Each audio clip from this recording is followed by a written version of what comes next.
What's up, everybody, and welcome to another edition of the Lore Games. Yes, it's Thursday night, my favorite day of the week. We were just learning about people's, personal habits behind the scenes. It's wonderful when you know people so well.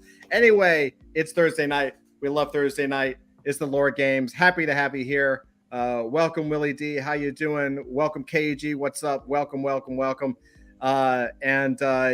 we're gonna jump in. Andrew was complaining before that our introductions take too long, so we'll just skip him. Anyway, we'll do it really quick. So, damn, you like that, right? It's pretty good. So, over this way, you know him, you love him, the one, the only, Dusty Sky, Adult Fantasy. How you doing, Dusty? Hello. Fantastic. Thank you. Awesome, man. Welcome. Over on this side, you know his work from see, now you threw my game off, Andrew, because I usually take my time. From White Wolf Publishing, Heavy Metal, Image Comics, incredible illustrator, also the artist of the Devoid Origin comic #1. Avery Butterworth, what's up, man? How are you doing? Yeah, boy. Oh yeah. We were just talking about some the artist editions that are coming out, which are just like absolute nerd porn. Yes. It's pretty awesome. I finished.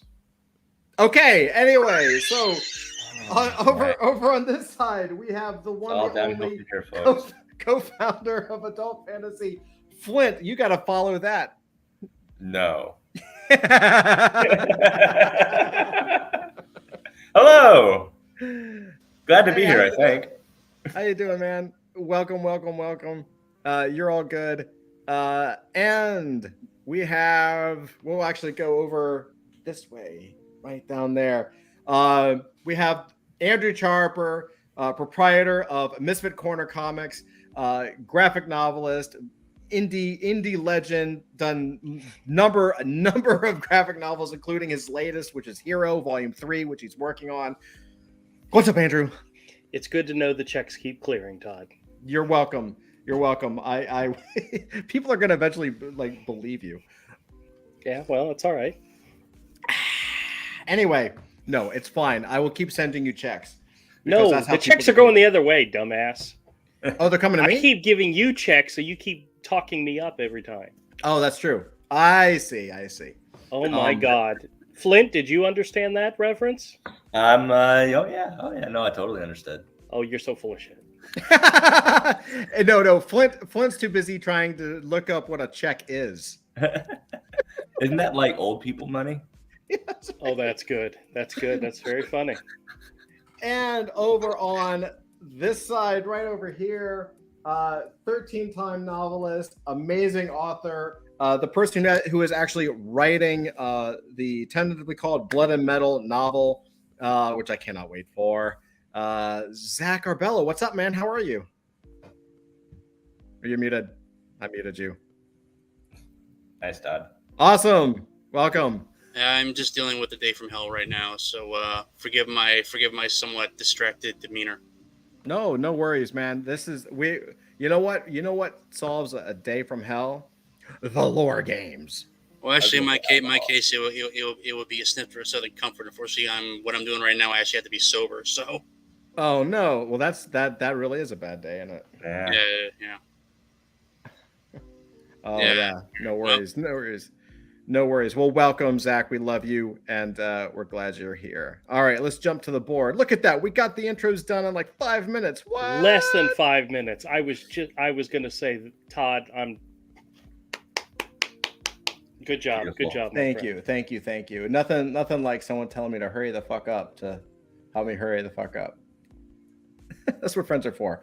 All right, so we're gonna roll through really quick. We're just gonna roll through this little thing that says no status. If you're just joining us, if this is new to you, what we do is we have multiple stages in creating a story. The very first version we call the microscope phase, which is basically just us throwing shit against the wall. We call it microscope because it was originally based on an RPG of the same name. We have modified it for our purposes, added some new rules, a lot of new documentation, stuff like that for our specific goals. But we want to give props where we can give props. The second round was called Story Circle. Now, normally the Story Circle is only one column, but we have two. And the reason we have two columns is that 2 weeks ago, we determined that this story actually should be 3 parts. And in fact, it should be, let's see, yeah, it should take place like a 70s grindhouse as like a first stop, then an 80s movie, and then a 90s heist movie like Heat or Ocean's 11. So that's what we're rolling with. We're actually breaking this up into 3 parts. Now, we don't know if this is going to be necessarily 3 books or 3 different segments of 1 book. That is yet to be seen, but or 3 stories in 1 book. Who knows? But this will be really interesting to play out. So what we started to do last week is we said, you know what, let's start anew, and let's just say, okay, cool, we're just going to call this no status for right now, which is fine. And we're just going to peel out that first story part, the prison, and we're going to start to extrapolate on that and put that into its own story structure circle, which is the hero's journey. So I will read this real quick and then we can jump in. I know Andrew has some ideas, which would be great. So the 4 quadrants, you have the first clock, which is 1 to 3, and then 3 to 5, and then 5 to 7, and then 7 to 1. There's 4 quadrants, and it goes, basically our main character goes from order and law when he first starts the story to disorder and law, because he's going to be going into a prison, but he still has his crew cut, like his very loyal, true, clean cut ways. And then he has to, in order to survive and get to the next level in his own journey, he has to become disorder criminal. He has to start to do some criminal acts. And then when he comes out, he actually is order again, but now he's more criminal than law. So that will be his personality change over the course of the story.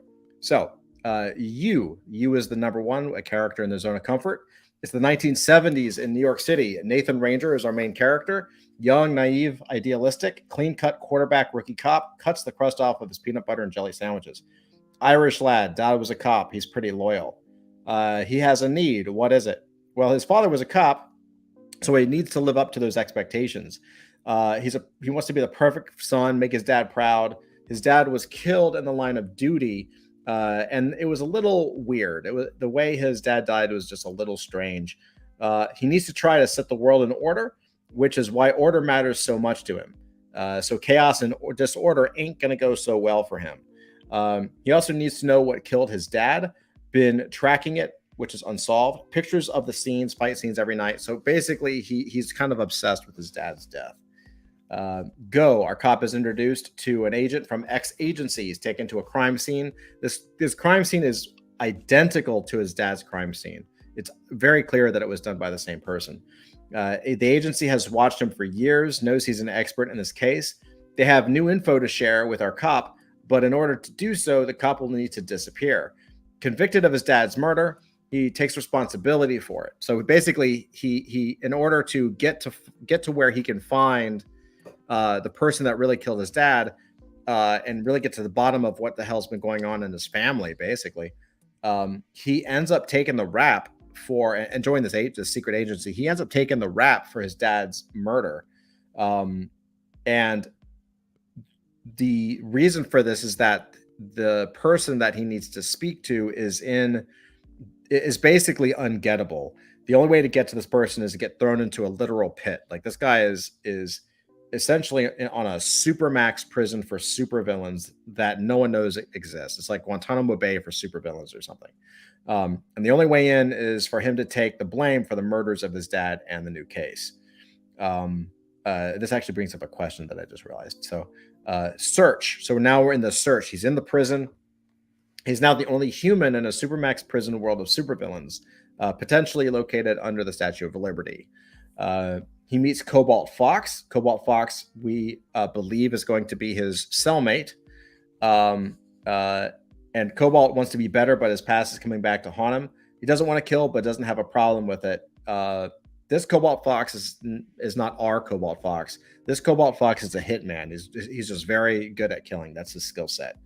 Another character in this jail is the Warden. He's perceived biggest threat, controls pieces on the board, similar to like Death Race 2000 or Baron from House Harkonnen. secretly protecting someone, maybe. We don't know. There's a head inmate or a gang leader. This guy's about 66 years old. Biker gang, we're thinking Chuck Zito or Danny Trejo. Gangs run the prison. There's a truce with the warden. He has a position, can do operations, but no all-out riots or race wars. So there's like rules. He maintains order and coexistence. In order to start a prison riot, he must frame another boss. Nathan must trigger this by killing somebody. And we don't want this to be Nathan just going out and brutally killing someone because he's not a criminal at this point. So he has to do it via maneuvering. Maybe this person dies accidentally. And then maybe he can't do it. It's exposed. It leads him to having to kill a character for real. He'll end up having to kill somebody. The person he probably has to kill is the head of the guards. Lieutenant of the warden knows about the corruption of the warden, sets up the fights. He is the voice of the warden, almost like a hitman. The cops are hardcore mercs because, of course, it's a supermax prison for supervillains. So this isn't your run-of-the-mill patrol, right? These are hardcore. The bishop chess piece, killed by Nathan in order to save Cobalt's life and or the therapist. There's another inmate, head inmate 2, potentially. Maybe this is like a classic mob boss, Godfather-esque. We could possibly play the biker gang versus the old school mob boss people. That might be too much. I don't know. We can talk about it. Therapist, Amanda Waller, only woman in prison of soups. They are terrified of her. She knows where to put the boot and how to break people. Or she has a superpower. We're not really sure. Possibly she can blink out, turn to rock or something. She's very petite and cute. Almost definitely does not fit into the setting. She's very different. KG suggested that maybe she has the power of suggestion and influence via touch or vocal, like Kilgrave. And then MK Chronos suggested like Allison from Umbrella Academy. Potentially like a hidden power, no one knows. And we think that she's going to be the big boss of the story. Another search begins sessions with the therapist, who almost immediately is onto him. Another search. He starts a fight with another prisoner, with her watching to prove he's a bad guy, but he's immediately out of his depth. Luckily, his cellmate, which would be Cobalt Fox, intervenes and saves him. There's some coincidences in there, maybe too many that we can edit out, or whatever. Search, gang leader, finds out why the cop was in prison because he can smell a pig. Search, create a prison riot. Main cop fights the goons to get to the person trying to get out. The guy in prison that they're trying to find actually stores items in his head. He's a prison banker, so his brain is in his stomach. Right now, his name is Prison Wallet, I guess, because Avery. Next, he finds. So the find is the very bottom. Creativity on tap. Person in the prison he is supposed to talk to kills himself or is murdered. We learned that he has a daughter. Take prison is Suicide Squad battle arena. Not officially, but both good and bad teams send soups in there to kind of figure it out. I love that idea. The therapist is the puppet master pulling the strings, sending prisoners out to kill our hero. Why? Well, the therapist is running the Fight Club style super fight pit. That's from KG. Discovers that he's a cop. Return. Fight their way past mecha armor cops. Fights gang leader. Kills him. Is forced to survive. Change. 2 people are dead because of him. His dad was in the prison and killed at the prison via the battle pit. And then Warden, head of guards, head inmate, therapist is one pulling the strings. Friend to help our character, Cobalt Fox. So there's a couple things. The first thing that I noticed when reading this was it's going to be hard. We had talked about potentially having Cobalt Fox be the murderer, the person that killed his dad. But I don't know if that works because Cobalt would be in prison when the new murder happens. That's identical. Unless it's 2 different murderers or a copycat murderer or something like that. Could be that the father was sent to that prison. That's where he died, maybe. So the father died in the prison? Yeah. Okay. So we have his dad was in the prison and killed in the prison via the battle pit? Yeah. Okay. It could be a thought. Okay, I don't know why you would be there. And then the person that got murdered that kind of started this whole thing, the cut is eventually going to be a copycat or something. Maybe. I don't know. Okay. I see a hand.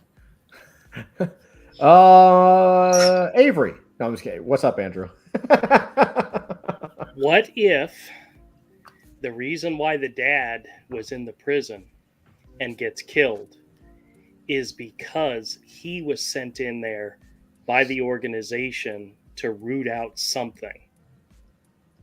And what if our main character is literally being sent in for the same reasons, but he may not know that he's got that direction? He's just trying to solve how his father and who killed him. Mm. That could be a twist. That's interesting. Okay, so the thing I wanted to tell you about. Okay. I'm going to throw out this because Avery and Todd both know this. I have literally created an entire graphic novel based on one image. I've drawn one picture, and then my entire goal was to create a story to get to that image and to explain how it happens. That's how my first Hero book was. I drew a picture of Hero with a snake wrapping around him, behind him, and the entire first graphic novel was how to get to that scene, and then what, of course, comes after it. And in building the whole story for that story, we ended up creating a vast story. Well, the other day, I kind of had an idea in my head for a scene of this story, and pieces started to fall into place. And I wanted to describe the scene to you guys. Now, whether it's something we can use, whether we just take pieces of it, whether we scrap the whole thing and Avery puts it down his toilet is perfectly fine. But I wanted to share this scene with you guys. Okay?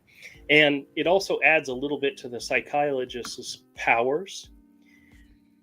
In the story, in my mind, the psychiatrist can control people's minds, but only when she's calm. And it's one of the things that she pushes every time she meets with a character. She says, you have to remain calm. You have to remain calm.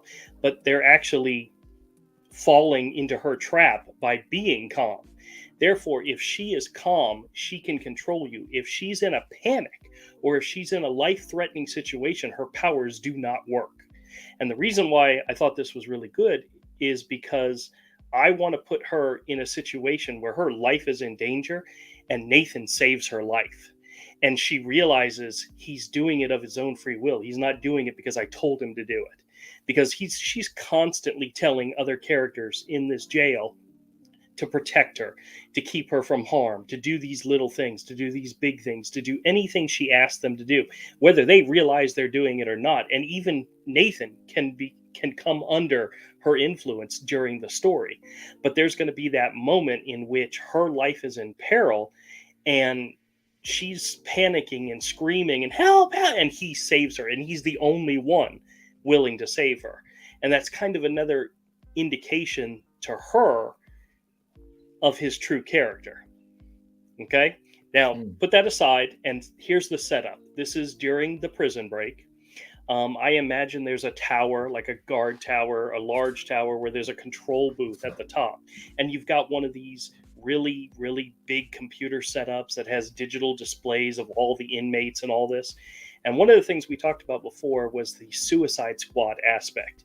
One of the things we didn't incorporate in this story was the controls that the Suicide Squad characters are under, like the blow-ups that's implanted in the back of their skulls. Mm-hmm. Now, in this age, that's not going to happen. So everybody would be wearing some type of huge type of collar, one that could shock them, one that could incapacitate them, or one that could even kill them. Okay? And the way I imagine this scene happening, and this is during the prison break, where Cobalt Fox, who doesn't mind sacrificing another inmate, throws one of the inmates who has the ability to make things explode up against the tower, and half the building starts to crumble. The idea was, let's bring the tower down, destroy the computer so everybody's collars would stop working. Well, he fucked up. But half the building is like crumbling, and at the top of the tower, our main character Nathan is going for the computer, is going to try to deactivate it because the head of the guard is heading towards the computer in order to kill everybody or incapacitate everybody. Maybe he's fed up with Cobalt Fox and Nathan, and he's just off. Screw it, I'm just going to kill them both. Kind of like in Shawshank Redemption, where the one guy shoots the kid. That's the way to do it. Well, he's going to go for his kill shot, but he's got to get to that computer. So he's on his way to get up there, and our main character Nathan has to stop him. And this could also come into the fact that one of the other things we talked about was the fact that one of the things that Cobalt Fox has is his pipe, which using it gives him extra powers. Maybe he gives Nathan the pipe. At some point they get it, and gives it to him and says, take a deep breath of it, and you'll have like speed or agility or strength or something while you're holding your breath. And he has to climb this corroding, falling down tower in order to go up against the bad guy. And in my mind, I have a scene in which he gets to the room next to the room, and he no longer has the power. He's had to breathe, and he no longer has the strength. But he has to get into this other room, but the door that was there is no longer there because it was part of the collapsed building. He literally has to run and smash his whole body to go through the wall in order to get into this other room. I just see that as such a fantastic Who moment. has to smash? Is it Cobalt? Nathan. Yes, and it gets to the point where the bad guy, the prison guard, is about ready to press the button that will detonate Cobalt Fox's collar, because he's literally picked him as the instigator of everything, and he wants to take him out, and Nathan has to kill him in order to stop him from doing this. And it's like, in my mind, it's a very fast moving, a very intense, very heroic thing that he does in order to save Cobalt Fox's life. But in doing so, he has to murder somebody. And that, in my mind, is that breaking point where he becomes the chaotic, or the shoot, I already forgot what he's a criminal, but he's an organized criminal. At that point, he's crossed, he can never go back. He's murdered somebody, but he did it in order to save Cobalt Fox's life and probably a whole bunch of other people. And then after the scene, or right during it, you have the psychiatrist who is on another level, who part of the building starts to crumble, and she's getting ready to fall to her death, and she's screaming, help, help, and she's panicking and all this, and he literally jumps in and rescues her and saves her. And I find it incredibly fascinating in the fact that the way we had thought about it was Cobalt Fox was the one that killed his dad, but it was under the push influence of the psychiatrist. He literally just saved the life of the two people responsible for his father's death, but he doesn't know that yet. That's something that we delve into later.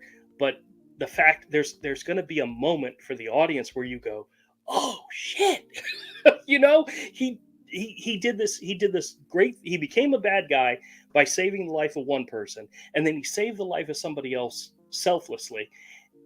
And the honest truth is, he just saved the life of the two people responsible for the one thing he was trying to figure out. I mean, I think when we reveal that in the story, whenever it comes, it'll be a slap in the face of the readers or of anybody reading the story. And I think it's a very powerful way of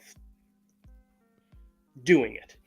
But that's my idea. Awesome. That's awesome. And the idea of him, like, who's that guy? Who's the wrestler? John Cena. Mm-hmm. Imagine John Cena like smashing through a wall in order to get to somebody. In my mind, that's what happens in this scene, and it's like he's in a position where it's like, oh shit, what do I do? And he literally has no other choice than to just run through a wall in order to get to the guy. And in my mind, that's just I'm fucking loving it. And honestly, I hate to say it, I don't see this as a book. I don't see it as a graphic novel. I see it as a movie.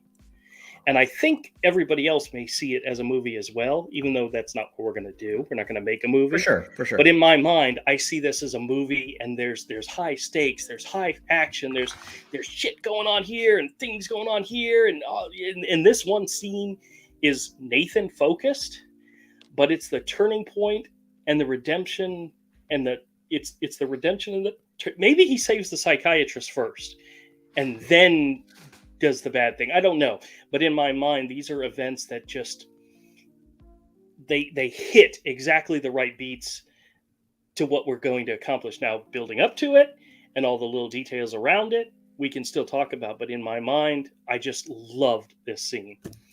There was a moment when we were talking about the story, and Avery said, "I get it. I see it now." This is one of those scenes. I see it. I see it clear as day. Now, like I said, whether or not we use any of that, that's okay. But I'm throwing these ideas out here to set seeds in everybody else's minds. And if you can help make it into a better part of the story, or incorporate it into the story, or come up with a better idea, that's what this is all about. Yeah, no, that's awesome, So, man. Good thinking. I could not hold that in. I just had to let it out. And I almost called you earlier this week to tell you all this. And I said, nope. Save I'll it for the show. Yeah, you got that energy about it. That's fantastic. That's pretty awesome, dude. I totally get it. It has a lot of potential. Cool. Shout out Mic to drop. MK. What's up, I'm just MK? kidding. How you I'm doing? gonna drop my mic. How you doing, MK? Welcome. I think Drew gets 100 points for that idea. Yeah, I think so too. Oh, I'll quickly lose it. Trust me. All right. Well, that was my good idea for the evening, thrown out there, and let you guys bat it around. And all right. Well, let's see. So who wants to try that? Who wants to take that on and add to it, or change it, or swap it around? Just a little thing that kind of came up in my brain while he was talking. Does anyone know what a panopticon is? I know the word. So it's a prison. Imagine a big cylinder, okay? Like a hollow cylinder. And all the prison cells are on the outside walls. And there's a tower in the middle. It's where the guards are. So they can see into every single cell. So, with the tower that Andrew was describing, I'm, kind of picturing that. it kind of reminds me of the prison scene in Guardians of the Galaxy. Yeah. Where they had the main control booth was right in the middle and overlooking everything, so you could see every cell that way. Exactly. Okay. And I was trying to think, it's the 70s. What could, you're not going to have the bomb collars. What could it be? You have the control collars that you suggested. You could also just have big guns in the middle. If it's Panopticon, they can fire in any cell. You're never not covered by a gun. Yeah, but there'd have to be some control mechanism or control thing that Nathan has to get to in order to stop them from. Yeah. But it could lead to something cool where he's, climbing the tower while dodging, like the gunfire from the turrets or something. I easily see him climbing up a eroding building as it is falling apart. Totally. It feels very Frank Miller to me. Like when you describe it, I imagine like a Frank Miller shot. Frank Miller ever did a scene inside of a jail? I'm sure it could. I'm sure he did. I don't know. But I also like the idea of the psychiatrist if she can remain calm, she can take over your mind and she can influence you and push you. As long as she is calm, that's the key. You could be charging at her. As long as she remains calm, she can control you. Right. It's her ability to maintain calm, but she's always pushing everybody maintain calm. Let me add that because I think that's it. I think that's an aspect that can be screwed with later on. Because her power is manifest when her victim remains calm. No, when she remains calm. Oh, is that so? She would be telling inmates to remain calm for her to remain calm. Well, yeah, that would be kind of like her mantra for everybody is to remain calm. And what nobody realizes is that's what she uses within herself to keep control over people. Whether it's pushing them to do something, forcing them to do something, it's all about if she can maintain calm, she can maintain control, which allows us in the future, when we're dealing with her in an attempt to take her out, to remove her from the field, she has to lose her calm. She has to panic. She has to be afraid. She has to be scared. And there's a lot we can do with that in the future. Yeah. Mm-hmm. MK says, I like the slap. And KG says, Drew's on a roll. Yeah, Drew's definitely on a roll tonight. And MK then says, yeah, Guardians with a Panopticon. Yep. Yeah. That's interesting, man. Cool. I'm curious. I'm kind of curious to see how we can kind of knock out some of these. Like there's some things that we need to address that we came up with last week, and so they're kind of new issues. Let's see, where are some of them? Responsibility. So I do think at some point we're going to have to address the fact that this guy is willing to be seen by everybody. I don't know yet if I buy that he would take the rap for his dad for a double homicide to go to prison. Like there has to be maybe he's set up. You know what I mean? Maybe there isn't an agency X. Maybe he's actually set up for the murder. Well, if the agency that we know exists sent the dad into the prison for some reason, and now he's going in for the same reason, that might be more of a better explanation. Yeah. I like the idea that it's his choice going into the prison. But you're right, I think murder seems weird. Yeah, I think the idea of his dad getting killed in the prison is more believable for his reason for going into the prison. You know what I mean? Going to the place where it happened to learn Right, about it. right. Yeah. Because somebody there is responsible. Yeah. So if he's not convicted of his dad's murder, can I do strike throughs on this? I don't even know if I can. No. No, he'd be convicted of some type of superpowered murder, superpowered crime in order to get thrown in there. Yeah. But maybe that's exactly what his dad was done. What happened to his dad as well. Like maybe I feel like this is a big conspiracy. Like I feel like the whole agency, because we're not even addressing X agency at all. Like X agency, like when we were kind of hanging with the whole Men in Black model, the agency plays a major part. So much so that they're like they work for it. Like it's you know, headquarters. In this story, X agency plays almost the only role that X agency has is like putting him into the prison.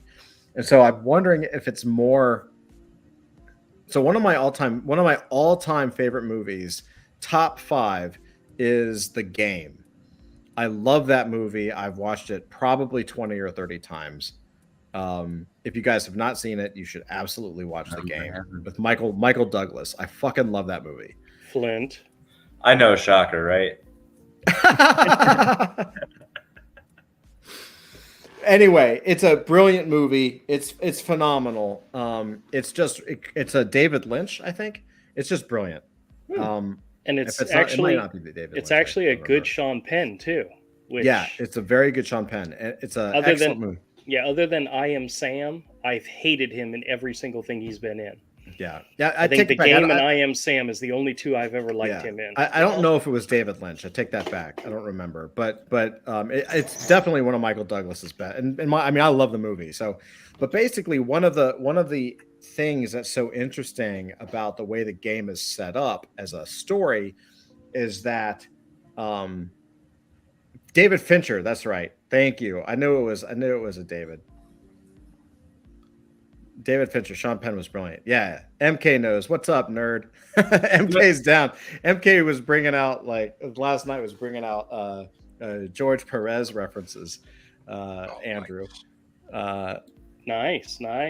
Yeah. May he rest in peace. So, but basically, and I'm going to butcher the plot, but essentially, he's a high power guy, and he needs a little spice in his life. So his brother gets him a ticket, more or less, to hop into this thing called the game, and it's just sort of like think of it as like a real life role play where you get to be a spy or something. There's a little bit of oh god, brain. Arnold Schwarzenegger, Total Recall. It's a little Total Recall-y, where all of a sudden, he ends up in this thing and it gets like life and death, and this mysterious company is basically trying to kill him. And I'm not gonna spoil it, but the company in that movie is so big and so mysterious that you don't really understand the plot until the very last scene. And then you're like, and then everything comes together in like one scene, and you're like, oh my god, it's so cool. So I kind of feel like it's that this has the same potential, where you've got this X agency, and maybe they're bringing him in, but then when he gets into prison, right? MK says so satisfying. Yeah, absolutely. Like it's one of the few movies that I've ever watched where you don't have any clue what the hell is going on till literally the last scene, and then it just all comes together in 2 minutes, and you're like, oh man, it completely changes the whole movie. It's just brilliant. But I kind of feel like this is going on here, where you've got this X agency that's telling him he's going to be the secret agent, and they're going to help him find this thing. And I guess what I'm saying is maybe they don't tell him that he's going to get the rap for the murder. He gets to prison, right? He's not thinking about what he's going to be going to prison for. They're just like, yeah, we'll take care of it. We'll give you a cover. And then he's like sitting in the chow line or something or whatever. And he's in the van or whatever on the way to the prison. And he sees on the news his face with the murder of like his dad, and this new guy, right? So like all of a sudden he's like freaking out because he's like there's no one, like he feels betrayed, right? He trusted this agency because he's like the straight-laced guy, and that might actually trigger him to start like going through that cycle of like distrust and disjointed chaos and moving towards a criminal thing. Like he has someone to get back to, right? And it doesn't have to be that the agency is even bad, but at least in this chapter or this story, it seems, at least until the end, it seems like the company has set him up for some mysterious reason. Actually, I could see this as being a really good opening scene to the whole thing. He's a young guy. He's a young cop. He's a rookie in the field. He's doing a good job. He's been solving crimes and doing stuff. And somebody comes to him and tells him that his father is dead, and that he was working for this agency, and he was working undercover in this prison trying to root out something, and somebody in the prison killed him, and they want him to go into the prison as a convict in order to finish what his father started, and also to find out who killed his father. And maybe the whole thing is that it's a legacy thing, where we talked about that before. His dad's been heavily involved with this group, and he lost his life on a mission, and they want to put somebody else in there who has the motivation not only to solve his father's murder, solve the murder, but to get to the bottom of why he was there in the first place. And we can come up with an idea for what that is. And maybe they tell him, we're going to set you up undercover as a criminal. And he's like, oh, and maybe he's so overwhelmed by the fact that now his father is dead. He had no idea what his dad was up to. They hadn't talked for maybe a long time because he'd been out of touch. And he's getting filled in on the details, and he's going into this prison a little bit in the blind, not knowing what he's going into. Maybe he doesn't even know it's a superhuman prison. Maybe he thinks to himself, this is just a regular prison, and they're not telling him everything. They're throwing him into the deep end. Maybe it's to test him. Maybe it's to get the answers to these questions, but they're going to throw in somebody that they know, number one, is capable, and number two, is going to have heavy motivations to finding out the true, what really happened. And maybe that's the situation he's in. He's volunteering, going into the prison to solve this murder, but what he doesn't know is all this other shit that we're going to throw at him all at one time, and see how he reacts to it. I also like, I do like the idea that he doesn't know, like, regardless of whether his dad was killed when he was a kid or more recently as a rookie cop. I do like the idea that he's so blinded by he's so blinded by his loyalty and his trustfulness with the law that he doesn't think twice when his higher ups or people from a secret division, quote unquote, agency, right? When they come to him and say, we have a special mission for you, of course he's going to take it. And it's about actually his dad's case. And so they say, don't worry about it. They don't even have to tell him. They say, you'll learn more about it when you're there. Right. And so they will we're going to give you a cover. And so he is on his way to prison, and he learns that the cover is that he's a murderer and that he killed his father or whatever. He's a murderer. Okay. Completely unexpected to him. He didn't know it was going to be like that.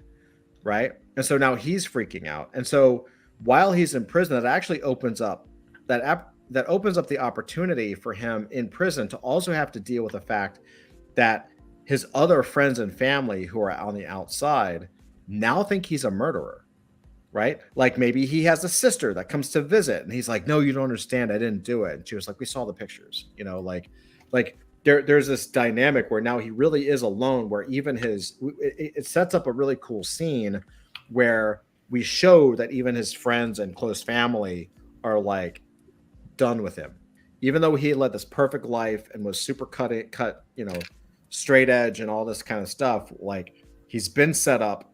No one believes him. Nobody trusts him. And now he really is alone.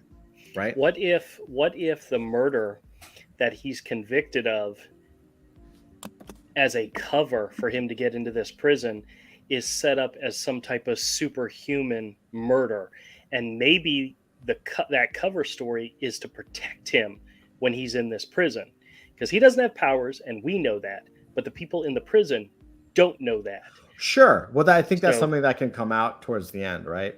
Well, no, but I think something that's got to go in at the beginning, that he finds out, and that he's being accused of like pyrokinetics or something like that, where he has the ability to make people's heads explode or something, and that's why people initially stay back from it. I guess what I would say is that I think there's an opportunity to where we can play a little misdirection game and actually make the reader think that the big bad guy is the agency, where everything leads, like the agency is like just throwing shit at him and setting him up, and he's gonna believe, the agency lied to him. The agency set him up for murder, right? Destroyed his whole family life, and we can show that through like visitation rights and stuff, and then even inside of the prison, you could have like a fight or two, or like clues basically from the agency that are kind of like making it seem that the agency is trying to kill him even inside of the prison. Like the agency is the one that set this up.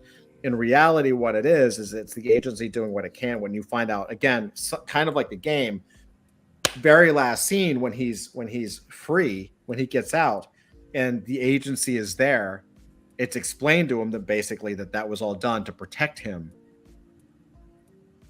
from what was happening, right? To give him enough cover so that he could do the mission. Well, right? And they couldn't tell him, because if they told him the guy's not an actor, we've already established that he's not even a good liar. The therapist gets onto him because he's just so obviously not a crook.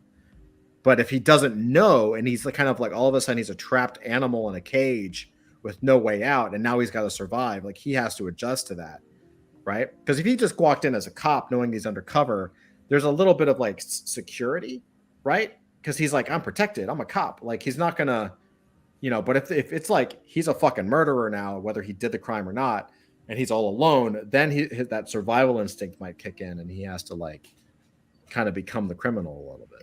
See, I think the only thing different from what I'm imagining at the end is, instead of the agency coming in and explaining everything to him, that maybe that was their original plan, was to get him out and fill him in on all the details. But that's not what happens. He and Crimson, or whatever his name, Cobalt Fox, actually kill somebody and are on the run from the police. They've flipped the script Right. on the agency, and they're now wanted criminals being hunted by every law enforcement agency in the world, and they are no longer able to just go in there and rescue him and pull him out like Right. they had planned. I think you can do both, right? I think you can reveal that it wasn't the agency that was the puppeteer, it was the therapist, and reveal that in a scene where they're like, well, now what do we do? They actually killed somebody. Honestly, by the end of this story, there is no good guy in this series. Yeah. The prison, there's nothing good about the people in the prison. There's nothing good about the agency. There's nothing good about the cult. There's nothing good about the guards. And Nathan, being the last good in the entire story, is now a murderer, on the run criminal. But he's still the one we like the best. Right. But everybody is a bad guy in this story, except maybe his dad. Maybe his dad was the one honest guy, and that's why maybe that's why he got killed. Yeah. Yep. Yeah. Potential. It's the MK says, tough choice on anti-hero. Love it. Yeah. I like the setup. I like the idea that he could, that we just total misdirection on the audience. Like it's actually this big agency. You could even drop clues that it was the agency that killed his dad, or his dad was discovering the truth about what the agency does, and like all that kind of stuff. And then you could really like bring it in. I think it could be awesome. It does have a lot of game-like elements from the movie The Game. Dusty, Avery, Zach, what do you guys think?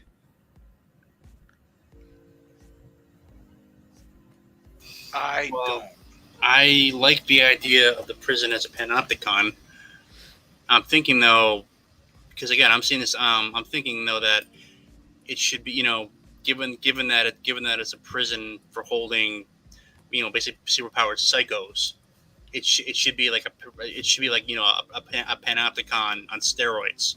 With like with a homicidal trigger happy, with a homicidal trigger happy head guard in charge. Because he knows all too well that the only way to keep these guys under even a modicum of check is to basically show no mercy. Mm-hmm. So I'm thinking not just guns everywhere, but like it should be I don't know. It should either be like ultra regimented, like there it's like everybody's moving in line, everybody has their head shaved, nobody looks up, or it should go in the complete opposite direction and be like you guys have seen the Riddick movies, right? I mean, oh yeah, I'm sure Flynn, you've seen like the Riddick movies, right? At least one. Yeah, yeah. Oh no. So maybe it should be like crematoria in like the what is like in Riddick or whatever it was called. Yeah. So basically, instead of like being so it is a panopticon, but the guards know that there's no way they can regiment everybody in charge. So what they do instead is they basically turn it into a gladiator pit, and let the predators feed on each other. That way they're killing each other off, and the guards don't have to do anything except just kind of like egg them on. Basically so there are prison gangs. But the prison gangs are basically are being manipulated by the guard and by the therapist especially, to basically hate on each other. And that could also play into the whole idea that's kind of like our version of a Suicide Squad. So whenever Hurricane Steel or the agency needs someone with superpowers who's essentially expendable, just pick the survivors from the prison. I also love how it's a training ground for like rookie superheroes, because that's a straight scandal. You know what I mean? Yeah. Like just throw them basically fill a pit with lions, put them all on meth, and throw them to the lions and see who survives. I just thought of something. What if the reason why the dad was sent into the prison in the first place was because there was a big bad in the prison using the prison as a training ground for superpowered individuals to join some type of cult or whatever. So they sent him in to root out who that person actually is. And it was the fact that he figures out it's the psychiatrist that she has Cobalt Fox kill her. So Nathan still has to go in to find out who the big bad is, and it's underneath his nose the entire time. But none of us know it. But that's what happened. His father went in to find out who this big bad is. He knows it's not the warden. That's too obvious. He thinks it might be the head of the guards, but then again, the guy doesn't have that much power. And he's in there snooping around trying to find out who the big bad is. And when he finally realizes it, she has him murdered, and she uses Cobalt Fox to do it. And that's why they get Nathan to come in. Maybe I see his dad as a heroic figure, and the legacy thing about him working for the company or working for the agency or whatnot could be very powerful in the future when it comes to they want Nathan to follow in his footsteps, but in order to do it, he needs to complete the mission. Maybe there's a reason why he's the only one that can do it, other than the motivation of finding out who killed your dad. But I think all those are valuable points that we could use. So, yeah. MK says robotic guards like Ed 209. That could be cool. Although it might actually be even funnier if they were like Ed 209 would be pretty funny actually. They'd have to be able to climb stairs though. Or do they? Maybe that's their flaw. Wait, please stop, please. Well, I can't it's climb 70s. stairs. The technology's not that great. So, Right. I just wanted to kind of add, I find it difficult to believe or difficult to understand why Nathan would voluntarily take the blame for like a murder, right? Which he may never easily get back out of there. So I really like the idea that he was kind of set up by the agency where they're like, don't worry, we'll take care of your paperwork. And then it's a surprise to him. He finds out on the way or once he's there, wait, they're pinning a murder on me. And then maybe that murder charge is kind of leveraged against him. Like, you need to figure out who the big bad is. You need to do our mission or we're going to leave this charge on you forever. I mean, it actually makes sense too, right? Like, like the people inside the prison are going to know that he's a cop because they're not. I mean, and I think we even make it even more dangerous where it's obvious. Like if his face is all over the news, then you could have the inmates watching the news and then turn around and he's standing there and they all know that he's a cop. And so it actually makes sense from the agency standpoint if we make it so that the agency seems to be behind all the attacks on him, the people that try to shiv him, the weird games that are played in the prison, all of the crazy crap, the obstacles that he has to overcome. If they get worse and worse and worse and worse and worse, and it seems like the agency is just escalating as they try to kill him within the prison, it actually makes sense from a story perspective because that actually is the protection.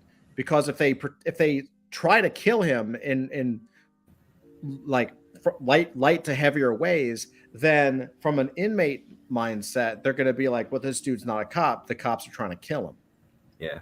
Right. So it actually makes perfect sense that the agency would try to kill him or do damage to him in order to, if he survives, to protect him. So it could be, that's pretty interesting. I really kind of like that, where you actually could have like all these obstacles, maybe even all the way up to the prison riot, be triggered from the agency or things that he's done to escape the agency. And MK says, KG says he even puts him in prison. Yeah, that'd be interesting. And then MK says it mirrors how his dad went in too, like he wanted to go. What if some of the people in the prison that kind of help direct the abuse he gets are actually also members of this organization, just like his father was? Because who's to say his father was the only one they sent into the prison? But then I guess the question would be like, I guess my only problem with that, and it's the same problem I have with Cobalt Fox being part of the agency, is like, why? Like, what's the justification of the agency just sending a whole bunch of like, it'd be like having a prison full of like the feds or something. Like, why would you do that? Well, once again, we already established that the prison could be a training ground, not only for the bad guys, but for the good guys as well. Yeah, the feds wouldn't be in prison. Not enough dogs to shoot there. Jeez. What? Yeah, it's fair enough. But you know what I mean. Like what? Like I guess it could be sort of like if you were a police force that, if the agency's job is to protect against supers, then it might make sense to put them in a place where they have to protect themselves from supers, kind of like black belt training, right? Like you. Well, the agency wants supers as well. They're going to want to have their own supers, but they can't be just anybody. They got to be somebody who can stand the test, you know? We talked about at the very beginning that maybe this prison is like a testing ground, not only for the good guys, but for the bad guys as well. Right. So if you send somebody in there, you send one of your rookie agents in there and they don't make it out, they weren't worth it in the first place, you know? Fair enough. MK says this is sounding very Hugo Strange's within Arkham because it's the perfect cover. That's another actual twist as well. So tell people what that twist was. What, Hugo Strange? Yeah, for people that don't know. Oh, he was always doing experiments on people, and the people in Arkham were the perfect people he could do experiments on. So he messed with people's minds all the time, but they were guinea pigs that he could abuse, you know? I don't know if we want to go that hard. Yeah, I like the Fight Club version of it. I do too. I like the Fight Club and the Suicide Squad version of it. So, But I also like the fact that there's the quote-unquote good agency and the quote-unquote bad cult, all recruiting from the same place. I don't know. I think a prison could have a much deeper meaning than just being a prison for supervillains, you know? Yeah. But I think we already talked about that as an idea, so. Well, I mean, you never know. There's also nothing that says we can't revisit the prison later on, and it turns out that the prison is just a plug that keeps Primordial at bay or something. You know. A butt plug, right? A butt plug. Yeah. Yeah. Well, I still like the idea that the Statue of Liberty is like one of those old levers, like it just tilts, and the bottom just opens, you know. Oh, you know what would be really funny is if the command center that's in the middle of this prison was actually based on an upside down hand holding Liberty's torch, and the command center is inside it. Like maybe it was like a model that was used, but that broke down or something. They had to build a new one. So they put the old one as the centerpiece for this prison. Oh, that's interesting. That's a cool design. That's actually a fascinating design. Could literally be the hand. Like it's like if you look at it, if you're in the middle of the prison and you're looking up, It's like the hand of liberty, but it's reversed. It's like pointing down, and in it is the torch, and the torch is the command center, hanging from the ceiling. That's it. That's if this prison is underground, you know.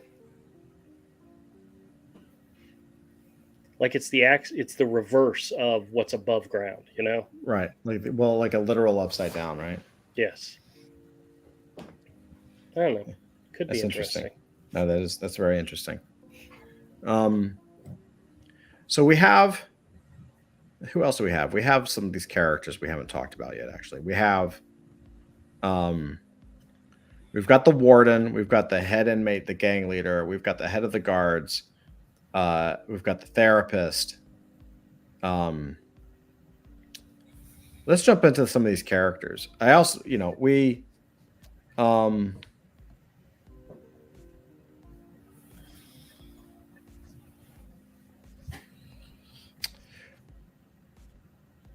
I think we should start at the beginning. The dad.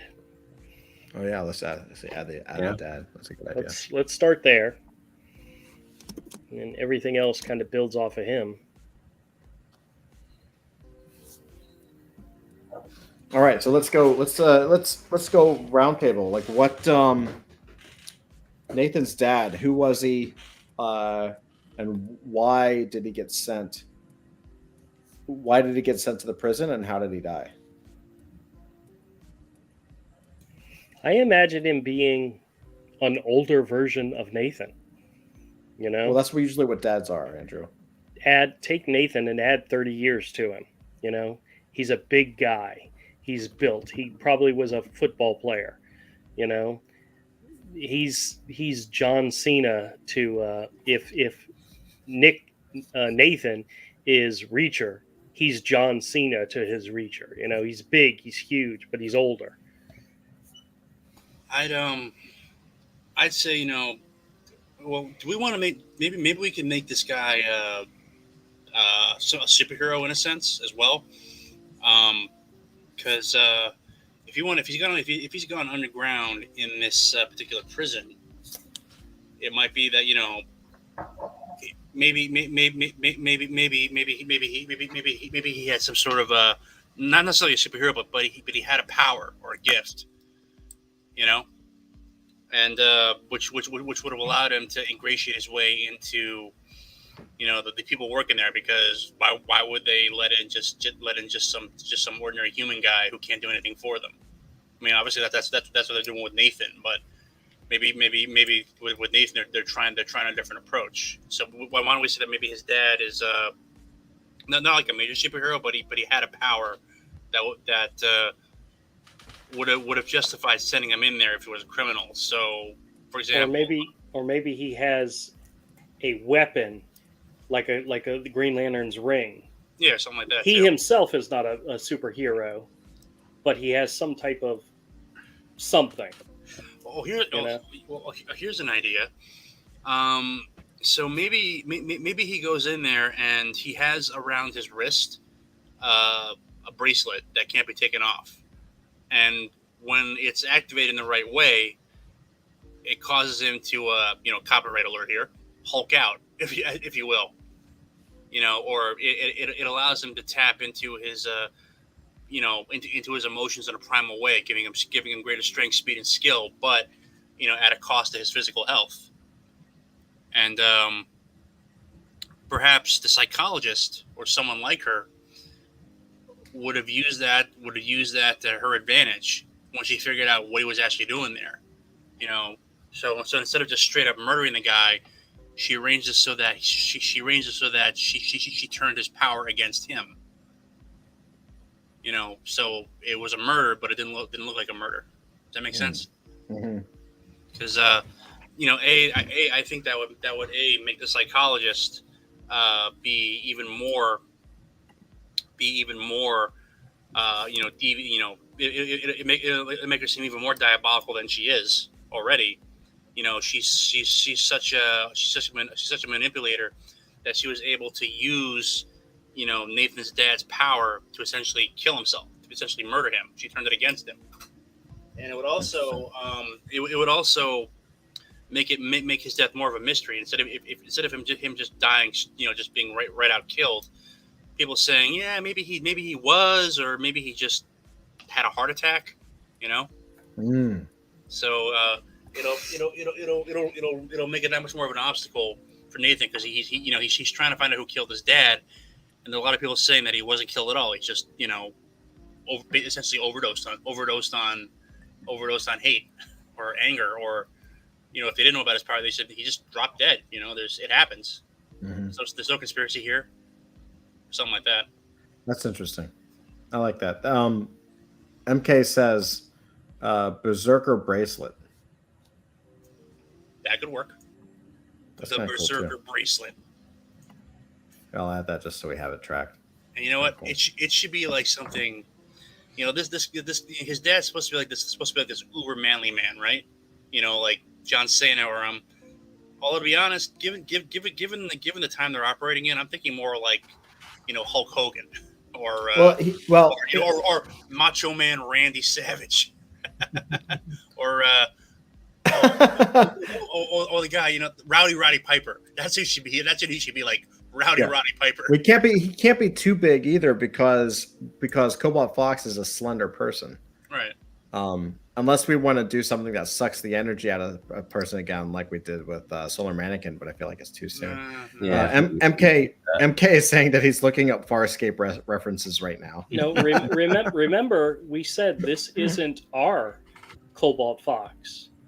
This Cobalt Fox could be a bigger dude. Right, but you've described. I thought you've described. No, that's fine. But I thought you had described Nathan as John Cena. No, we described Nathan like as Jack Reacher. Okay, but his dad would be bigger than him, a much bigger guy.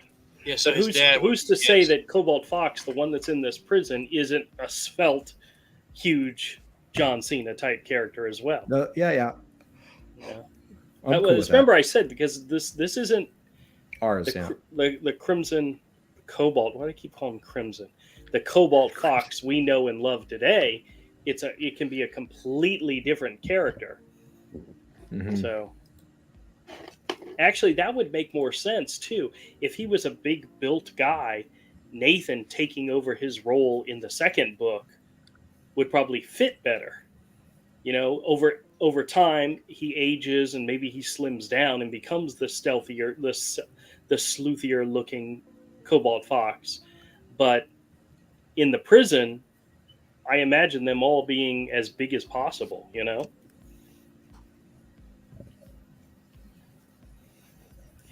I'm pretty sure John Cena has a capital J and a capital O in his first name. Oh my God. For emphasis. Yeah. John. Or Cobalt Fox can kind of look however he wants. True. He has whatever build he wants because he also can, it also works as a disguise. But he doesn't have to be the skinny, debonair looking one that we know because that's not him. Yeah. Yeah, Todd. Don't you remember that conversation? Yes, I do. Okay. Yeah, he's like Zartan. MK, the Farscape is I'm gonna butcher this. The Tavlek Gauntlet.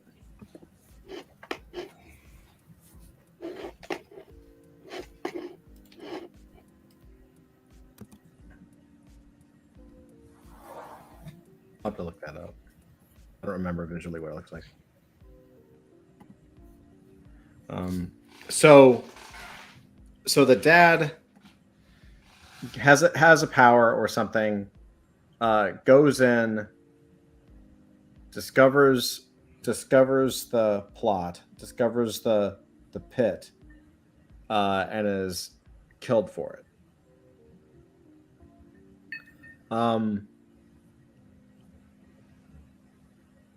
I almost want to remove if Nathan gets framed for his dad's death, which I still kind of like, with him not knowing that that's what it's going to be.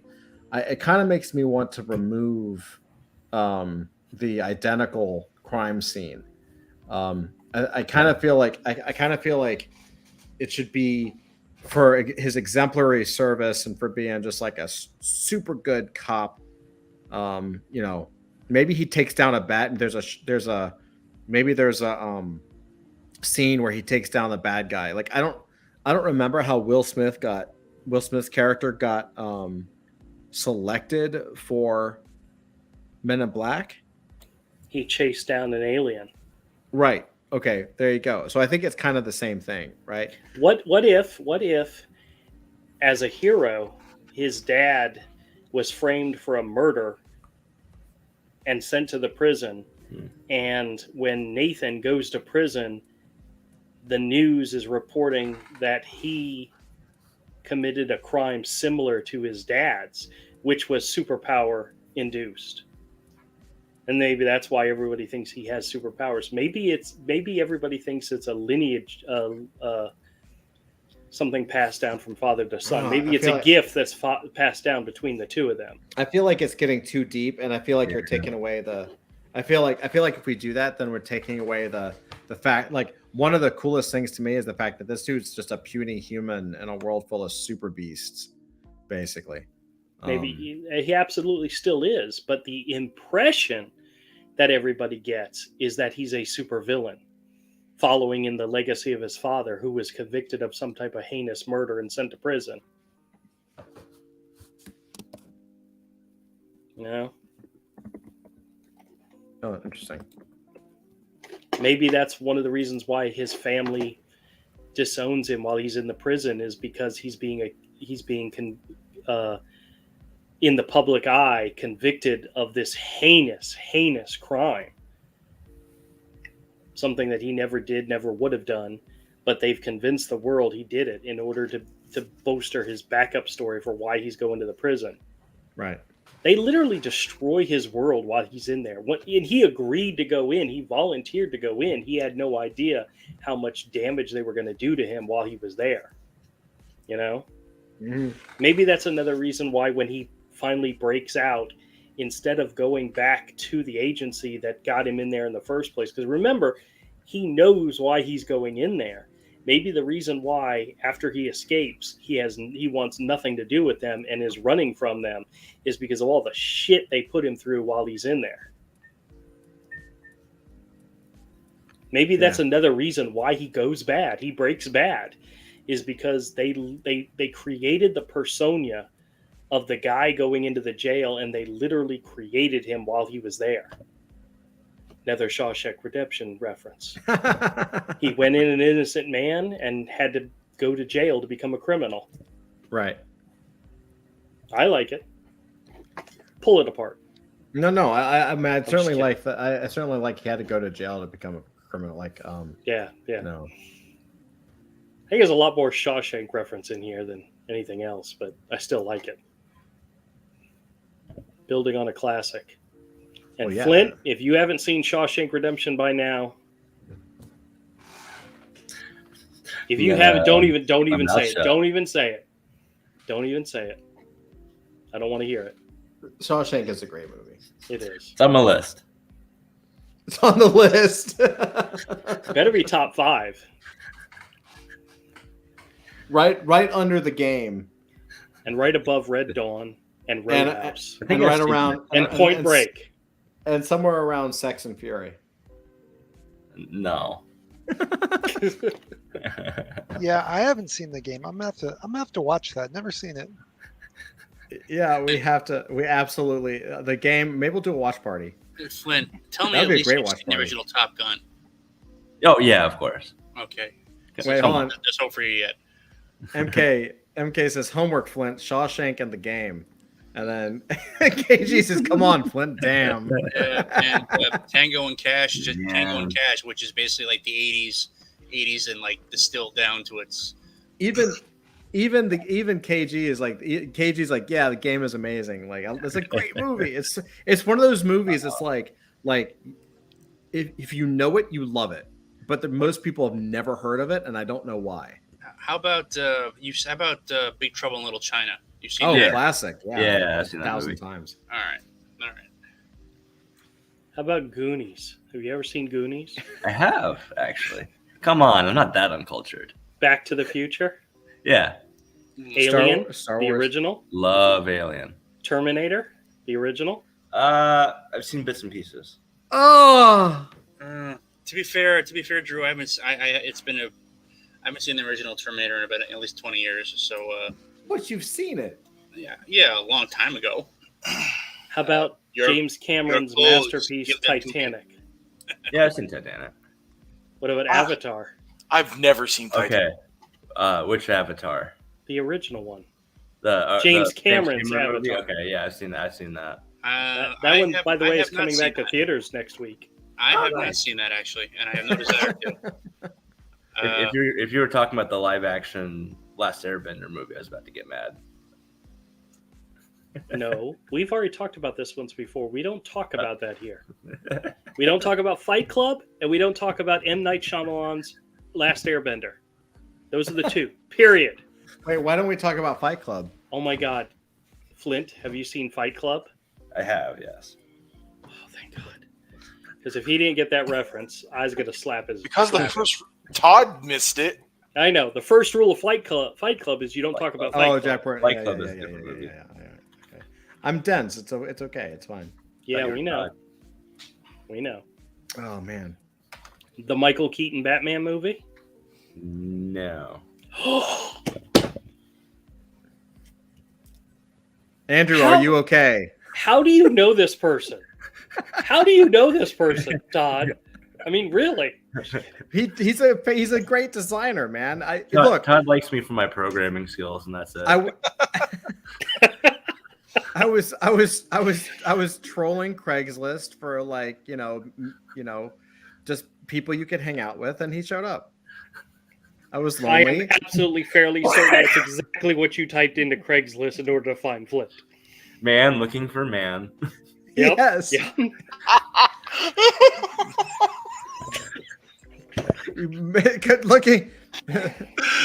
looking for a man to push buttons. To push my buttons. Are any of you guys watching the new Dahmer series on Netflix? No. Is it I'm good? like halfway through the first episode, and it is so cringy. Yeah. Ever seen the old Dahmer movie with Hawkeye in it? No. What? It's pretty weird.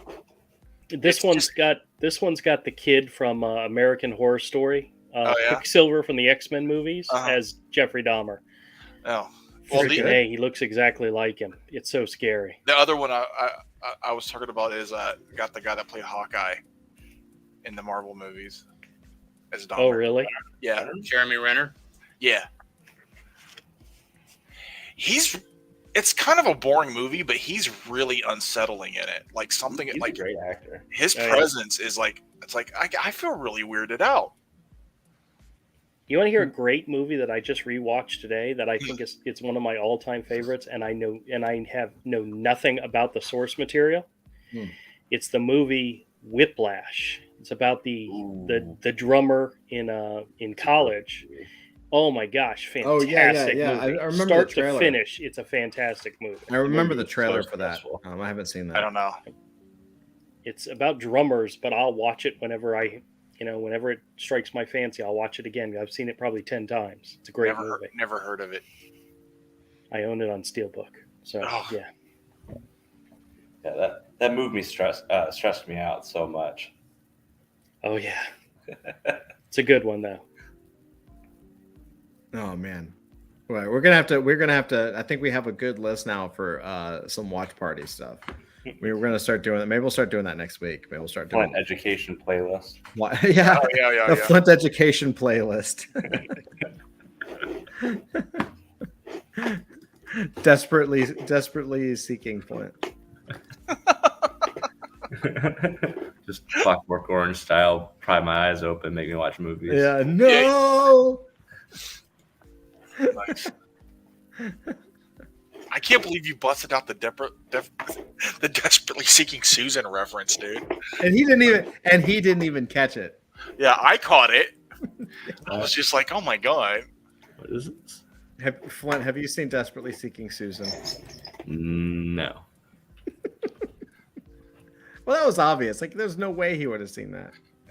It's Madonna and Rosanna Arquette. Like an 80s movie. I forgot that she acted. Yeah. Yeah, so did she. What did her fans? Brutal. I'm just glad you're all taking your judgment out on Flint. I'm over here just keeping my head Hey. down. Oh, Hey, okay. Dusty, what hot, movies have hey, you not he- seen? hey, hot dog man, what movies have you not seen? Pretty much the whole list, you know. I'll just sit quietly in the corner and hope to pass over things. Hey, a new good movie to watch is Black Phone. Oh yeah. Yeah, it's a good one. Ethan Hawke is disturbing, dude. He's a great villain. Oh, I saw What's that the trailer. name It of the looked like movie a and horror nothing? movie. Yeah. right? It's like, you know, it's like a Stephen King movie, but with a satisfying ending. Oh, I heard it was based though on a book written by his kid, and I'm like, makes sense. yeah, it's based on a book by Joe Hill, a short story by Joe Hill. Yeah, who we discussed last time is also the guy that wrote Lock and Key. Oh For yeah. those of you watching it on Netflix. KG says Black Phone was great. Yeah. It was really good. All right, so let's see. We have jumping back in for a minute. We got about 30 minutes left. Okay. Plenty of No, we're time good. for us to keep derailing you. No, it's good. That's plenty of time. Some of the good ideas come out of these. I know. Yeah. Well, that's why it's fun. I mean, look, we could talk about this long. We'll do another 10 minutes and then we'll shoot the shit. What do we want to dive into any of the? We did a little bit of the of work on the dad's character. Do we want to try anything about the characters inside the jail, like the head inmates, or the head of the guard, like who that person is, or the warden? We don't really know much about those characters.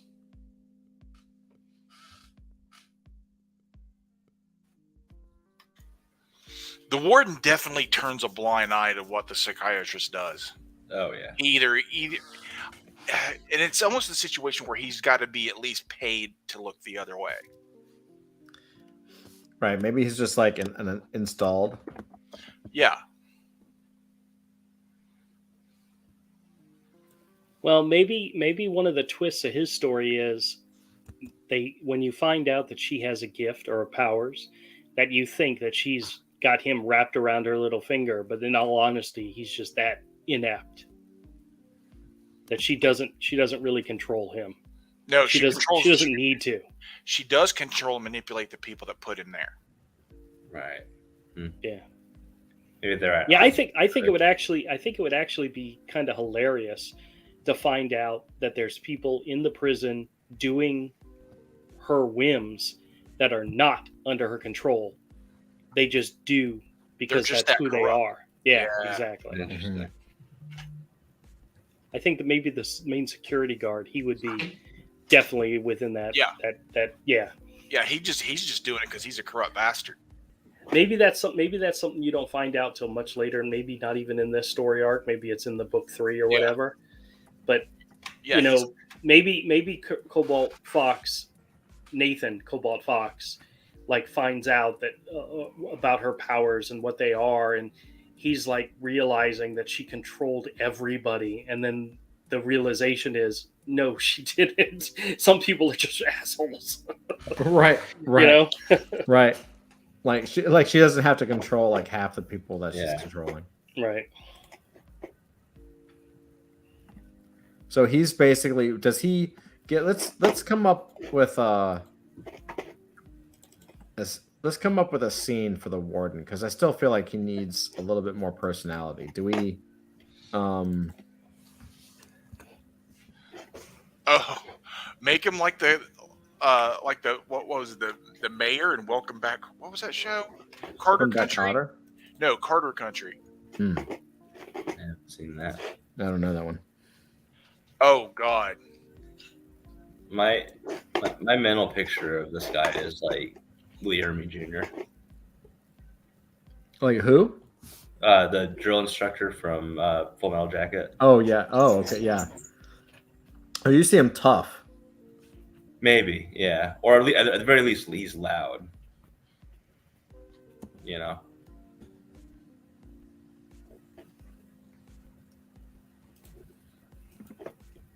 Okay. Do we have it in us to come up with a scene, or do we want to just kind of bounce around and talk about Carter Country was a sitcom in the 70s I used to watch when I was a kid.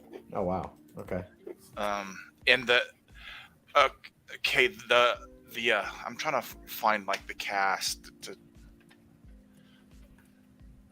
show you, because see, whenever there was a problem going on, and the sheriff would try to bring it to the mayor's attention or whatever, he would just be like, "Handle it, Roy. Handle it. Handle it." He just wouldn't. He didn't want to get his hands dirty. He didn't want to get involved. And it would be kind of fun. It could be a little bit of comedy stuck in there every once in a while if the warden's kind of like that. I imagine this warden almost as what was his name? I can see him. I just want to make sure that I say his name right.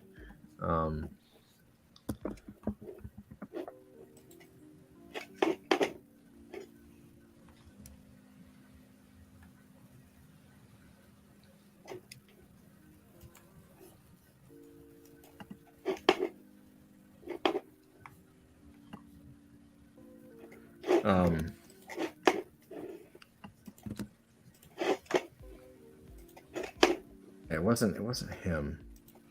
I mean, the guy. Oh, yeah, it actually could be. I kind of imagine him either as Roscoe P. Coltrane from Dukes of Hazzard. Okay.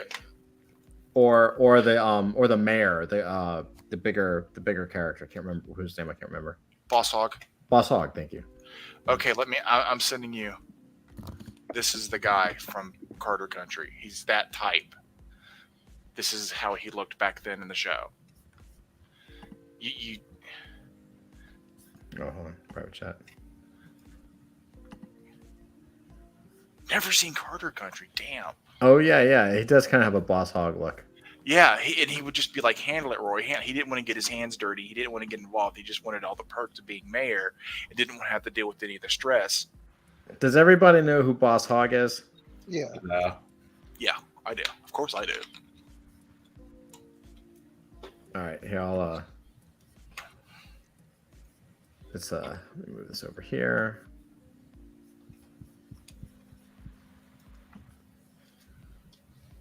Like he's Okay. Interesting. Yeah.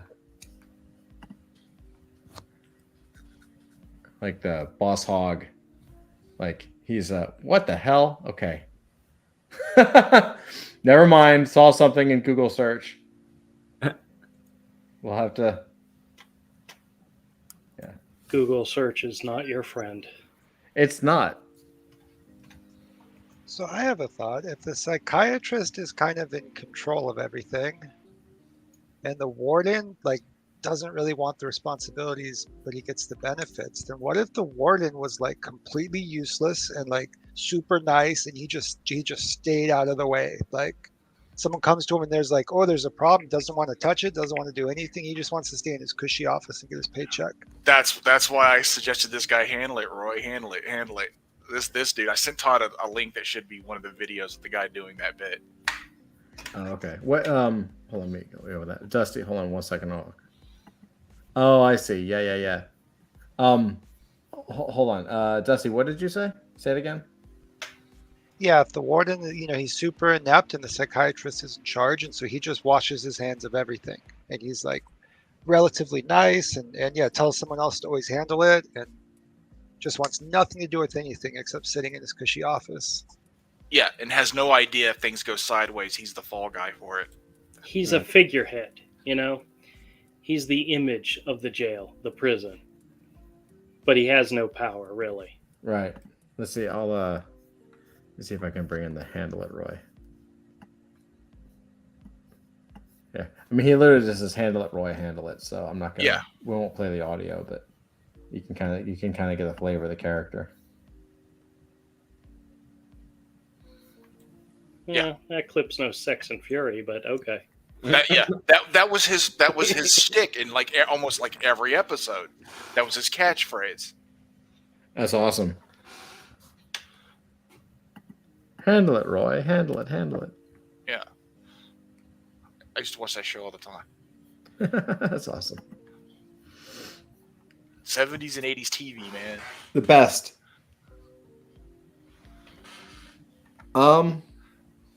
Yeah, Soap was another favorite. Oh, Soap was awesome. It was so good. Soap was excellent, man. Yeah, early Billy Crystal. Yeah, Soap was awesome. All right, now you got to find a Soap reference, bud. You got to Oh, yeah. pull up the video and send it. We'll do a. Let's see, we got some comments, I think. KG says the warden needs to be sort of a badass. He's in charge of a prison for people with abilities, maybe powers, maybe a powers boost.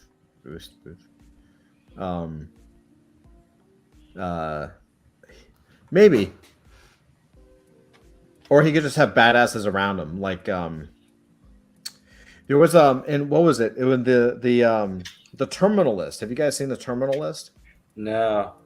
So the Terminal List is awesome, but there's a I don't want to spoil it, but Remember you were telling me about it. I won't say too much, but there's a character that comes off as a badass, hardcore badass, and then you realize that the only reason he was a badass is because he has like badasses around him, right?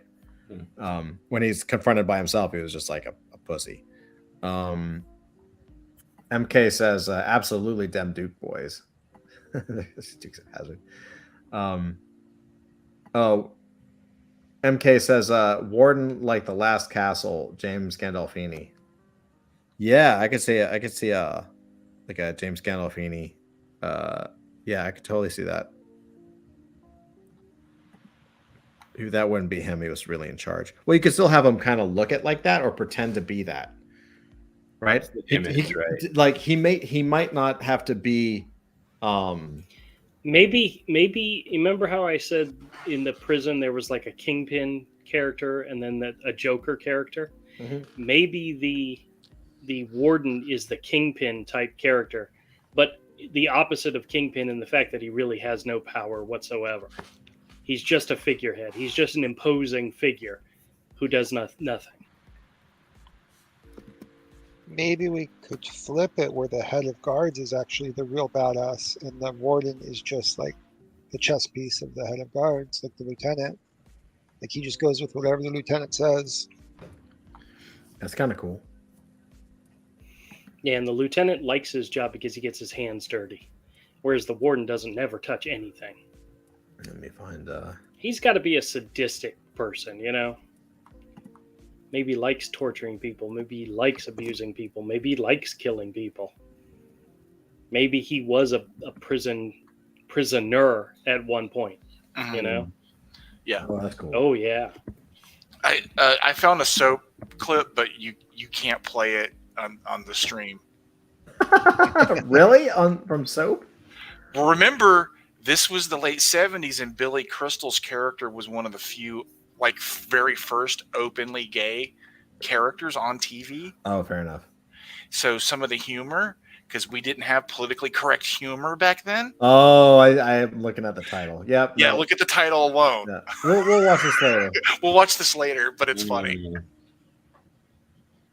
That's awesome, though. That's okay. I'll watch it later. That's a very young Billy Crystal. Yes. That's awesome.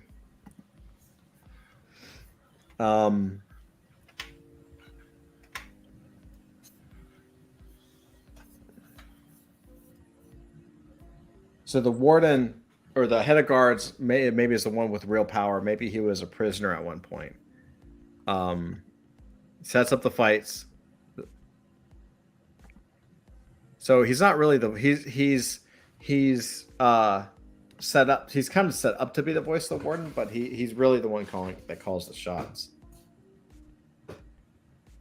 Or he thinks he is because he's actually being influenced by the psychiatrist.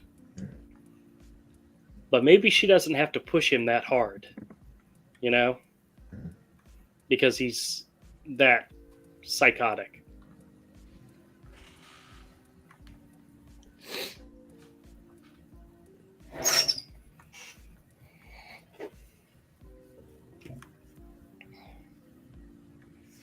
So he becomes the big bad. He would be the big. Well, he's bad the one. guy. He's the one Nathan kills in the end. So Right. he is the perfect figurehead for who may have killed his father, but he's not. Maybe that's exactly who he gets pointed towards. And that's the reason why when he does end up killing him, he feels like even though he's now gone down a whole new path, he's justified in doing it. He's never going to kill somebody just to kill them. He's going to kill to protect. He's going to kill to revenge. Kind of like a Jason Bourne kind of thing. What? Or Jack Reacher, I guess, too. Like, not like... more Jack Reacher. Yeah. I don't think Jack Reacher would kill somebody if he didn't have to. But he would. I think that's what makes him different from most hero vigilantes. Right. You know? Like Daredevil and Batman are not going to kill. Right. But the Punisher would. You know? I don't think he's as far gone as the Punisher, but still. Right. Our guys live in the real world, damn it. You have to kill somebody from time to time. Zach, what do you think?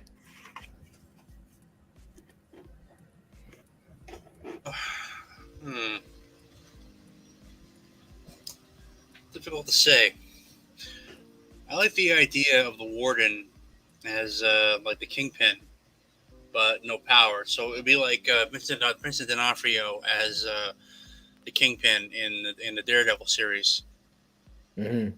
Only he's big and pompous and imposing, but he can't. But he can't even get pencils with erasers for his office. Right. Like there's a lack of respect or something there, right? And we could say that that the psychiatrist is the one with the real power, and he kind of resents this because it's the 70s, so it's less than light in time. He's kind of an old school Warden type. I don't see him as maybe a Boss Hogg character, but I think with something like this, you would kind of need someone who's a lot more imposing, definitely like a James Gandolfini character. But he's old school. He came up the hard way. He maintains respect. Basically the old-fashioned way with his fists and basically by cracking heads. Mm-hmm. And now he's taking orders from some college from some chick with a college degree, who somehow who's like young enough to be his daughter, and yet somehow she manages to like basically make him do whatever she wants. So you could say that he's kind of resentful about this. He gets the sense that he's very much a man out of time. That the world that he knew is passing, and the world that's coming along is not one to his liking. But he has nowhere to go because he has a very specific set of skills, i.e., corralling a bunch of psychos in a secret prison that doesn't exactly translate well to the regular job market. Right. Yeah. So think of it like there's been a bunch of movies like recently about like older boomer workers having to go back to work and find themselves I'm basically working for younger bosses. So I can't think. I mean, there's one that Robert De Niro did with Anne Hathaway a few years ago, where he basically was like an old man who went in to be an intern at a fashion company, and something like that, I guess. Mm-hmm. But except in this case, it would not be like an old gentleman, but it's like oh, who this guy could be like? I'm thinking. Who? The Lee Marvin's character from The Dirty Dozen. Lee Marvin's character from The Dirty Dozen. You've never seen The Dirty Dozen? Yeah, I have. I'm just I'm pulling the reference from my head. Yeah. I think I remember what he looks like. Reisman, yeah, Major Reisman. But in this case, it will be a Major Reisman, who's now taking orders from some from some, as he sees it, some hippie college kid who somehow has the power to like basically twist his mind and use words against him. Anyway, that's what I got. Let me look that up real quick. I'm gonna pull a visual real quick. Let me propose something. one of the things I'm seeing throughout this entire story is that every single character is portrayed one way, but is actually the opposite. The psychiatrist is seen as fragile and weak, and actually she's probably the most powerful character in the story. The warden is this imposing character who in actuality has no power whatsoever. The head of the guards is supposed to represent law and order, but he's probably the biggest criminal in the place. Right. Everything is opposite. Everything's the opposite, except for Nathan. When he goes in, he's the good guy. The entire story is him becoming the opposite of that. So at the end, when he breaks free from the jail and is on the run, he's a wanted criminal who actually murdered somebody. But everybody else in the story, even his dad, who was supposed to be the superhero that committed this horrible crime to be put in the jail in the first place, he's the criminal, but he's actually on the side of the angels. He's the good guy. Every single character is the opposite of what they are or what they appear to be, and except for Nathan. But this whole journey is the reverse of him becoming the opposite when he leaves. Well, if you look back to a lot of 70s movies, which we're kind of basing this on, that kind of was an underlying theme. There was a real sense of cynicism about people trying to be something other than what they were. You get the parallel, 3 Days of the Condor, or even like The Godfather, where you had Michael Corleone. He has starting out as basically as a kind of an idealistic college kid, and he ends up being the Don. Yep. Or Dog Day Afternoon, or Serpico. Right. I mean, it's all about nothing is what you. I mean, nothing is what you see. The system is corrupt, but the corruption is hidden. On the everything looks nice and shiny on the surface, but if you dig beneath, you see the rot. That's right. Yeah. Even Cobalt Fox is a stone cold killer in prison, but he's actually trying to redeem himself and trying to be a better person. Every single character should have that mirror image in the story. Right. I think the fact that everybody except Nathan is going to make this stand out as this is his story, but it's also his story to the flip side of who he is. Yeah, I'm gonna share the game trailer. You really should record all this, because sometimes I spout great wisdom, You do. I just ignore all of it. Yeah, I know. No, we record everything.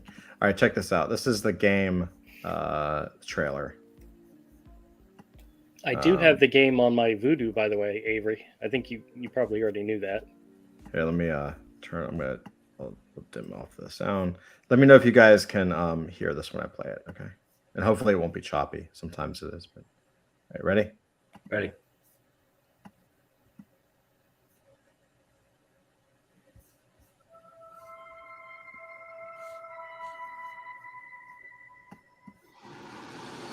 What do you get for the man who has everything? Happy birthday, sir. Thank you, Maggie. I don't like her. So what brings you to town, Conrad? Everything all right? October 12th. Mickey's birthday. This is for you. Consumer Recreation Services. Call that number. Why? They make your life fun. What are you selling? It's a game. Game. Specifically tailored for each participant. John, chapter 9, verse 25. Whereas once I was blind, now I can see. Now I can see. One day your game begins. You either love it or hate it. Are you going to spend the rest of the evening prying at that clown's mouth? Mr. Van Orton, is everything all right? Ah, Mr. Van Orton. Have we met? I believe so. Why are you following me? Find out about a company called Consumer Recreation Services. They won't stop, Nick. Easy on him. I paid the bill. I paid him more to make it stop. I need the police. There's been a break-in in my house. I'm being poisoned by a bunch of depraved children. They're trying to kill me. Who's behind doing this? Who did this to me? Why? Now, I am extremely dangerous. You're behind the whole thing, aren't you? No!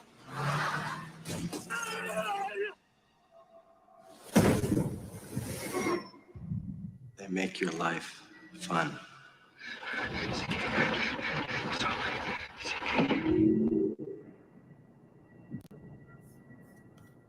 So good, man. So good. That looks interesting. So good. You know, honestly, I've been on a David Fincher kick right now. I watched the first 2 seasons of Mindhunters, then I watched 7, and then I watched The Girl with the Dragon Tattoo. I completely forgot The Game was one of his, so I may have to watch that one again too. And I believe it was the movie he did like right after 7. Yeah, well, it said from the makers of 7. Of 7, yeah. Which, by the way, Flint, don't even say it. I haven't seen the first 6 movies either. That was pretty good. Hey. That was pretty good. MK says, "Here comes the GMCA."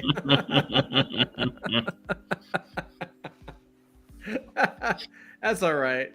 We're good for it. I do know what's in the box, though. Well, that ruins the movie. Yeah. That's when you know it's a good movie, when it has like classic like shots or what's in the box. You know.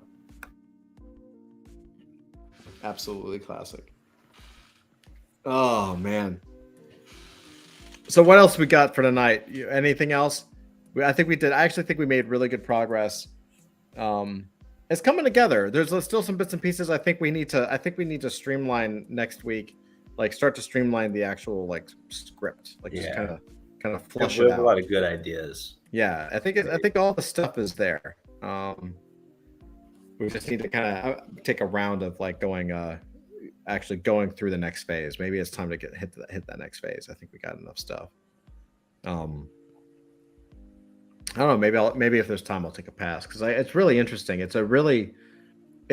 What's interesting to me is I constantly have to remember that it's a 70s movie, right? Or a 70s thing, because in my head I kind of see it as like a 90s thing, right? And are we still sticking? Did you guys still want to stick to the grindhouse kind of side of it? Like it's just like chop sake? I think so. Yeah. I think it still fits.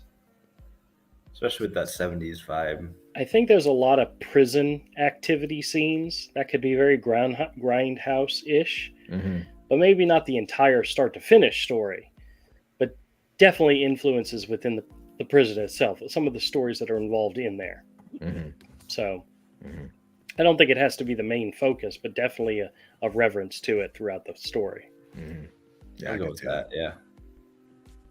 Interesting. I'm giving us a little bit of wiggle room with everything we decide. So yeah, I have no problem with bending genre a little.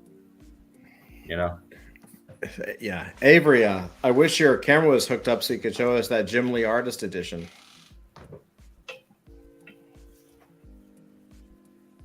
He left. He's gone. He'll show it to us on my show tomorrow night. I'm sure I'll have the camera hooked up by that point. Well, I'm hoping I'll have something in the mail tomorrow to show you.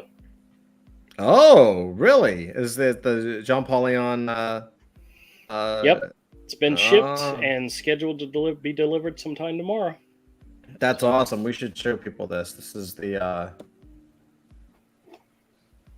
I'm here. I was typing something. Sorry. Oh, someone actually. Wait, when is this? Is this? Yeah, the. Let's see if is there any.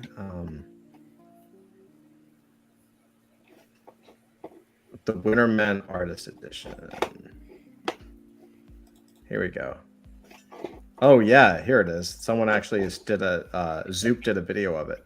Check this out. So John Paulion was a phenomenal comic artist, one of the best, and he unfortunately passed away last year. And so he has a masterwork. One of his last things and his favorite thing that he ever did was this series called The Winter Men. And I'm sure it's going to be a series or a movie at some point. But what they decided to do is they made an artist edition of his work. Basically, it's the entire Winter Men story, just the original art. So what an artist edition is they scan the original art with all the dings and all the, like, they don't clean up the art. It's just like, it's almost like you own the original art is the point. I think Winter Men was, even though it was published by DC, it was a creator-owned thing. Yeah. So it was his like last creator-owned project. Yeah. There's a Batman story out there too that's unpublished. People post some stuff online. Mm-hmm. Let's check this out. Like, look at this. Oh, holy crap. Incredible. And I think his family still had all the original art. That's why they were able to do this. Dude, he never sold a page from it. Yeah. He did all the it looks like he did most of the word balloons, or at least a lot of the word balloons on the page, at least the first couple of chapters. Wow, look at that, man. It's incredible. He died young, man. He was only in his 40s. Yeah, man. Fucking tragic. But that guy, he's a legend. He was an incredible storyteller. Yeah, he was excellent. Definitely an artist, you know. Wow.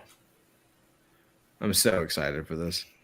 Yeah, but it was a crowdfunding campaign on Zoop, and turns out they had a 3-volume pack or level where you could order 3 volumes, and I did it. One for me, one for Avery, and one for Todd. And it was literally cheaper than ordering like one. I mean, maybe it was a little more. I don't remember the exact details. It was a long time ago, but still. Yeah. It took a while to get it produced, but I'm excited for it. Yeah. I'm really debating whether my copy's going in the store or not. You know it's not going to go in. Artist editions? Absolutely not. Yeah, no way, man. Since you're going to have your own, you're not going to want mine, so I can do whatever I want. Yeah, but still, yeah, you can. But why would you want to get rid of something like that? I know. It makes me inspired. It makes me want to start pulling out some of the artist editions I have and look at them tonight. We could do that in the green room after the show. We could, yeah. I'll find a way to set up my camera so I can show you the gym link. All right, we'll see it. I got to plug it in. I just got to find I'll even hold it with one hand and flip through the pages if I have to. So good. Anyway, hand, huh? Okay. Well, I knew. See, we begin there. I've already been looking at that thing with one hand, flipping through. Oh. Anyway, that's all the time we have for tonight. Love you guys. I would really like Avery to explain exactly why he has to do it with only one hand. No, wait until you see what actually came up when I typed the word boss hog into Google search. Anyway. Another kind of hog, right? Oh, no. Not going to say anything. Anyway, what I am going to say is thank you, everybody, for coming out tonight. Thank you to our guests. Thank you to chat, KG, MK. You guys kick ass so much. Thanks to Willie D for saying good evening. We love him too. Dusty, love you for being our guest player tonight. You are always welcome. As is everybody. We have no problem. Maybe next week we start bringing people on screen if they want to come on screen. You guys are all welcome. Dusty just sits in this corner and watches while he smokes. That's right. Take a cue from Dusty. That's right. If you're invited in here, shut up and let us do the work, because that's what we do. That's right. No.